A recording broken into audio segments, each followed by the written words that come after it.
19-year-old Texas A&M student Brianna Aguilera went to Austin for a rivalry weekend. By sunrise, she was dead at the base of a 17-story apartment building, and her phone was later found in a purse thrown into the woods. Brianna Aguilera was a 19-year-old from Laredo, Texas, a cheerleader, honors student, a sophomore studying political science and criminal justice at Texas A&M. She told her family she wanted to become a lawyer. Her mom, Stephanie Rodriguez, says Brianna was disciplined, close to her family, and not planning to unalive herself. On Thanksgiving Day, November 27th, Brianna spent the day with her family in Laredo. Nothing appeared wrong. On Friday, November 28th, Brianna traveled to Austin for the Texas A&M versus UT rivalry weekend. Her mom says she planned to attend a tailgate, not the game. Between 4 and 5 p.m., police say Brianna arrives at the tailgate at the Austin Rugby Club. Around 6 p.m., her mom notices something unusual. Brianna suddenly stops responding. Her phone goes on Do Not Disturb, location sharing stops, and that worries her because Brianna always checked in. Around 10 p.m., witnesses say Brianna is highly intoxicated. They tell police she's asked to leave and seen stumbling, repeatedly dropping her phone and walking toward a nearby wooded creek. Her mom says Brianna's phone begins pinging near that same creek. She calls Austin police to report her concern, but she's told that Brianna doesn't yet qualify as missing. Just after 11 p.m., surveillance video shows Brianna entering the 21 Rio apartment building and going up to a unit on the 17th floor. Police say a large group later leaves the apartment, but Brianna remains behind with 3 girls. At 12:45 a.m., Brianna borrows a friend's phone and calls her long-distance boyfriend.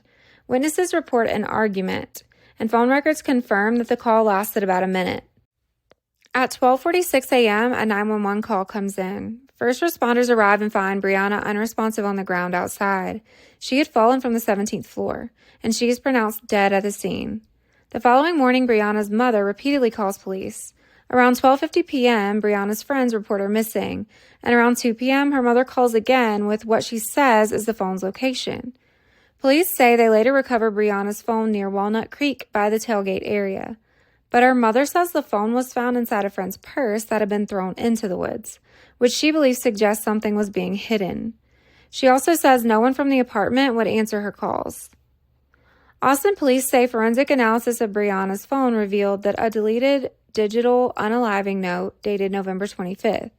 Prior self-unaliving statements made to friends in the weeks before her unaliving, and messages that they describe as evidence of self-harm and self-unaliving thoughts. At a December 4th press conference, police announced that video, witness statements, and phone data led them to conclude that Brianna died by self-unaliving, and even though the medical examiner's final ruling was still pending. Brianna's family and their attorney, Tony Busby, strongly dispute the suicide ruling. Her mother insists that Brianna had future plans and no signs that she intended to harm herself. She also claims that there was a fight inside the apartment and says that she has messages she feels investigators ignored.